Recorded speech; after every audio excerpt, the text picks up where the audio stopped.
विदेशी धरती पर भारतीय सांसदों का दल पाकिस्तान को आतंकवाद के मसले पर लगातार बेनकाब कर रहा है, मगर इस दल के नेता शशि थरूर कांग्रेस की पार्टी पॉलिटिक्स में उलझ गए हैं। विदेश में जिस मजबूती से वो भारत का मोर्चा खोले हैं, वही उनकी पार्टी के नेताओं को अब पसंद नहीं आ रहा। कोई उनको बीजेपी का प्रवक्ता बनने की सलाह दे रहा है, तो कोई उनके भाषणों में तथ्यों की गड़बड़ी को उजागर कर रहा है। मगर इस सब से बेफिक्र शशि थरूर तो ऑपरेशन सिंदूर का गुणगान करने में व्यस्त है। देखिए शशि थरूर को लेकर कांग्रेस में हो रही उठापटक पर यह खास report. And these stupid jokers, they want to compete with India. They had given a photograph of a 2019 Chinese army drill, claiming it's a victory over India. इन नालायकों को अकल भी नहीं है। In fact, there were some women who cried out, "The terrorists kill me too." And they said, "No, go back, tell what happened to you. We heard their cries." And India decided that the color of the sindoor, that vermilion color on the forehead of our women, will also match the color of the blood of the killers, the perpetrators, the attackers. ये है भारत के दो सांसद। पहले सांसद का नाम अज़दुद्दीन Owaisi, AIMIM अध्यक्ष और विपक्षी नेता। दूसरे सांसद का नाम शशि थरूर, तिरुवनंतपुरम से एमपी और देश के मुख्य विपक्षी पार्टी के नेता। ये तस्वीरें और यह बयान कुछ अलग है। जो नेता देश की संसद में बैठकर सरकार से सवाल पूछते गए, वही सांसद देश के बाहर जाकर सरकार का पक्ष रखने के और भारत के राजनीतिक प्रतिनिधि विदेश में टीम इंडिया की तरह पाकिस्तान की पोल खोलने में लगे। शशि थरूर पूरे विश्व को बता रहे हैं कि 6 और 7 मई की रात को भारत ने किस तरह आतंक के ठिकानों का नामो निशान मिटा दिया। In the end, after 88 hours of this conflict, the Pakistanis called our Director General of Military Operations and sued for peace. They wanted the cessation of firing. We immediately did so, without any hesitation, because our message from the very start had been, we did not intend escalation. विदेशी forum पर विपक्षी सांसद चमक रहे हैं। ओवैसी साहब ने Saudi अरब और कुवैत में कमान संभाली है, तो शशि थरूर की टीम इंडिया मध्य अमेरिकी महाद्वीप के देश पनामा में पाक को बेनकाब कर रही है। और विपक्षी नेताओं के इन बयानों के बाद कांग्रेस कह रही है कि बीजेपी सांसदों को भी छुट्टियां मनाने की बजाय हमारे नेताओं से कुछ सीखना चाहिए।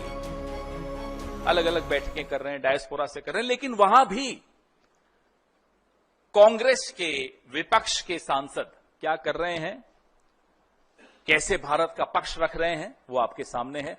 और पक्ष के सांसद, मैं उस व्यक्ति का नाम भी नहीं लेना चाहता, रोज एक जहरीला झूठा ट्वीट करके वहां भी कांग्रेस पर हमला किया। हालांकि ये वही कांग्रेस है जो शशि थरूर को बीजेपी का सुपर प्रवक्ता कहने में जरा भी नहीं हिचकती। शशि थरूर ने भारत की सर्जिकल स्ट्राइक की तारीफ क्या की, मानो जैसे पूरी कांग्रेस को मिर्ची लग गई। When for the first time India breached the line of control between India and Pakistan to conduct a surgical strike on a terror base, a launch pad, the Uri strike in September 2015. Tharoor के इसी बयान पर कांग्रेस प्रवक्ता उदित राज ने लिखा है कि प्रिय शशि थरूर, मैं तो पीएम मोदी से कहूंगा कि आपको बीजेपी का सुपर प्रवक्ता घोषित किया जाए। इसके अलावा भारत लौटने से पहले ही विदेश मंत्री बना दिया जाए। आखिर आप कैसे कांग्रेस के सुनहरे इतिहास को यह कहते हुए नजरअंदाज कर सकते हैं कि पीएम मोदी के दौर से पहले भारत ने कभी एलओसी या इंटरनेशनल बॉर्डर को पार नहीं किया। उदित राज के पोस्ट को कांग्रेस के वरिष्ठ प्रवक्ता पवन खेड़ा ने रिपोस्ट भी किया और इस बात पर मोहर लगा दी कि पूरी कांग्रेस पार्टी उनके बयान से सहमत है। उदित राज के इस पोस्ट पर शशि थरूर ने जवाब दिया और लिखा कि पनामा में लंबे दिन के बाद आधी रात को बोगोटा, कोलंबिया की 6 घंटे की यात्रा करनी है, इसलिए मेरे पास वास्तव में उन लोगों के लिए समय नहीं है जो मेरी बातों से भड़के हुए हैं। मैं सिर्फ आतंकवादी हमलों के बदले के बारे में बोल रहा था। न कि पिछले युद्धों के बारे में।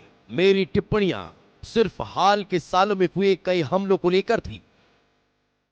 देश में मचे बवाल के इतर पनामा में शशि थरूर के भगवान राम की आरती की, पनामा यूनिवर्सिटी में बनी गांधी जी की प्रतिमा पर पुष्पांजलि अर्पित की।